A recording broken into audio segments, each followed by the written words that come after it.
After 10th class, what? In this session, I am going to talk about two noble professions. Number one, serving the motherland by becoming an officer in the defense services. It could be army officer, navy, naval officer, or air force, officer in air force. The second set would be teaching profession, becoming a teacher or a lecturer in a college. I'm going to talk about these two professions in this session. First of all, let me talk about the career in defense services. There are different ways in which one can get into defense services, namely army, navy, and air force. The basic step, the first step, or rather the earliest one, would be the NDA exam, National Defense Academy exam. This exam is conducted by Union Public Service Commission. The basic qualification for this is intermediate.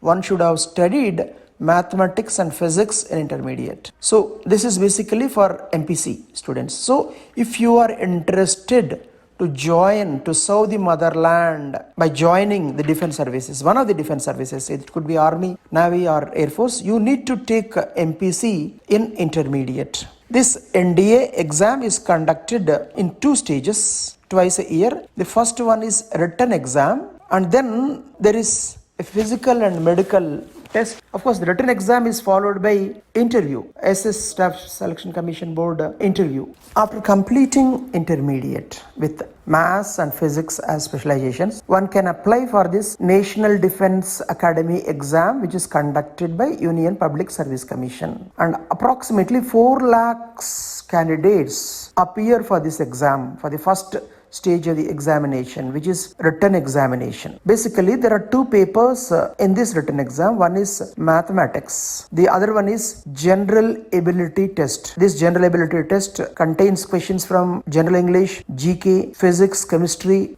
general science, that is basically biology, geography, and also current events. So basically, this exam, the qualification is MPC. This exam is, as you can see, one paper is mathematics. The second paper consists of, apart from English, GK, and current events, it consists of physics and chemistry and science. So basically, this exam is meant for students who have taken up MPC in their intermediate. And out of the 6 lakh candidates, based on the written scores, UPSC prepares a merit list. Only 6,000 are called for the interview by SSB. And after the interview marks plus a medical test, physical test, candidate should possess a minimum height, weight, chest before expansion, after expansion, the visibility range, and all this. They are considered. Those who are found fit, they are recruited. They can join National Defense Academy, which is located at Kadakwasla near Pune. There, they are given training for 3 years, 3 years training. And those who complete this 3 years training successfully are given degrees of BSc or BF by Jawaharlal Nehru University. In other words, you are completing your degree plus getting training for these courses. Generally, people who secure high ranks, they choose Air Force. Of course, to join Air Force, one has to attend a separate exam called PABT, Pilot Aptitude Battery Test. So generally, those who secure high marks, they join Air Force. People who secure the middle ranks, they join Navy, and people who secure the last ranks, they join Army. But it all depends on a person's choice. It is not compulsory that one has to go in this way. So these people, they get trained to become Air Force officers, naval officers, or army officers. They also undergo specialized training at different places like Indian Military Academy, Dehradun. So there are other ways in which one can get into the Army, Air Force, and Navy. For example, there is an exam called CDS exam, Combined Defense Services exam. This is conducted for BTech graduates after degree. So one has to, after intermediate, one should,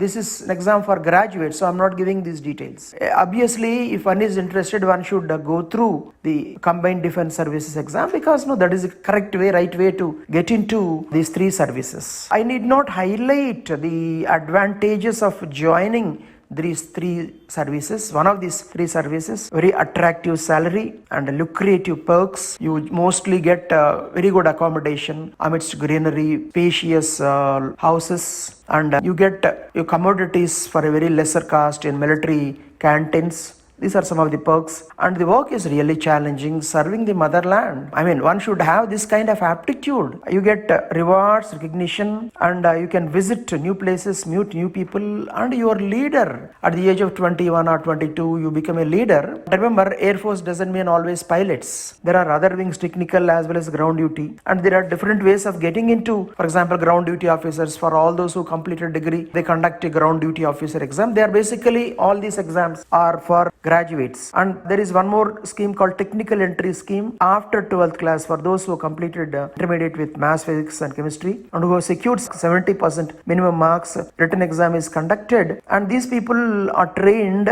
in Officers Academy and they will get BTech degree. So, but the basic important thing is NDA exam. Joining Air Force, you are leading a group of young pilots, young people, young force, and you are leading the latest aircraft is in your hands. So you serve the motherland, the kind of recognition, the kind of satisfaction that one gets. It's only for some, those who have got this kind of aptitude. Obviously, all the services, they require minimum height, weight, physical fitness in terms of vision, all these things. So those who are interested, provides you a very stable, lucrative career. They can think in terms of joining MPC and becoming an officer in one of these services. The next profession that I'm going to talk about in this video is teaching, mother of all professions. But unfortunately in India, over 99% of the people who come to this field, they come by default. They either wanted to become doctors or engineers or they wanted to become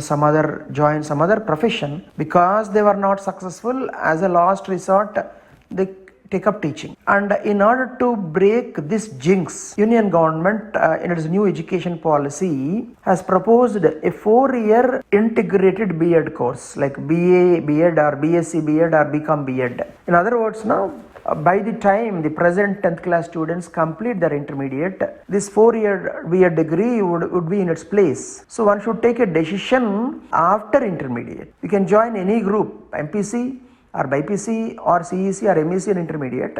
Accordingly, if you got MPC, you will join BSc B.Ed with maths, physics as your optionals. If you join HEC, then you will join BA B.Ed.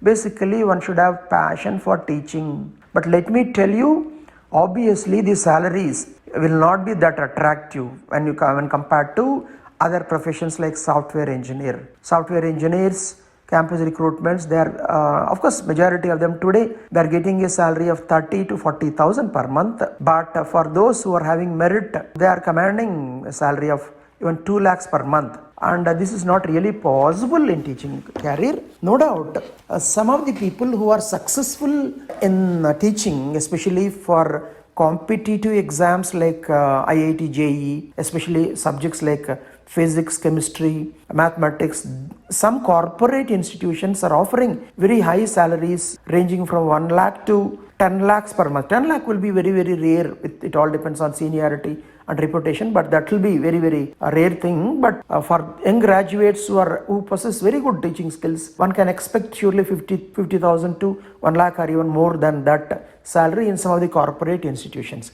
But all said and done, the salary will not be as high as the other professions, but there is basically one thing. You enjoy your job day in and day out, and there is no pressure. Like I've seen software people who want to leave the profession at the age of 35, they get bored, they feel frustrated, the workload. I've also seen number of people, especially women, lady candidates, leaving professions like BPOs, software, joining schools and colleges. The reason given by them is, if I'm working in a software company, I'm sacrificing my family life. I have to work till 10 o'clock or 11 o'clock, or I have to work in night shifts, and my family life suffers, especially after marriage. I can't spend time with my husband, and then especially when children are born, the mothers, not necessarily mothers, in fact, no, everybody, even father should be there, but basically Indian society being what it is, mothers should be there around,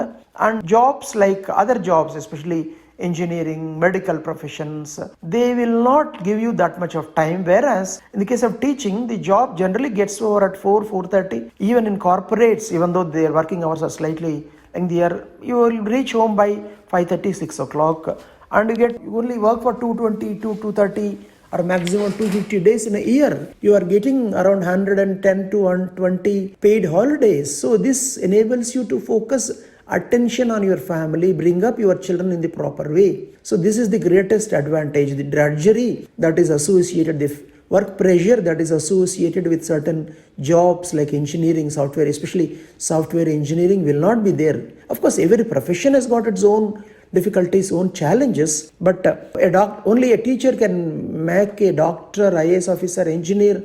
This is the mother of all professions. So for those who are really interested, they can choose this. Remember, you need not limit yourself to teaching. In schools, after completing PG, one can join colleges, junior colleges, degree colleges as junior lecturer, degree lecturer. So teaching, and here one can also take up tuitions after school hours, after college hours, and earn good money, especially if you got the teaching ability and the